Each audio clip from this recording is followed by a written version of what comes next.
Bismillahirrahmanirrahim. Kapatid sa pananampalataya, ilang araw na ba, ilang linggo, ilang buwan ang dumaan sa atin na hindi natin nahahawakan ng Quran, hindi natin nababasa ang Quran?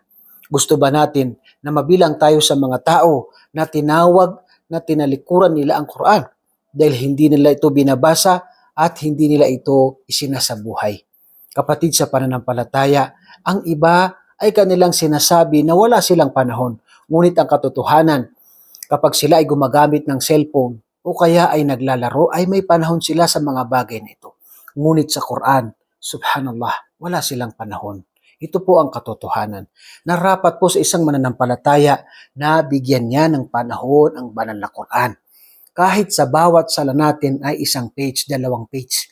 Dahil ito po ay salita ni Allah subhanahu wa ta'ala.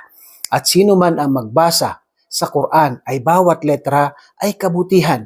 Ganun rin na sinabi ni Propeta Muhammad sallallahu alaihi wasallam, khairukum man ta'allama al-Qur'ana wa 'allama.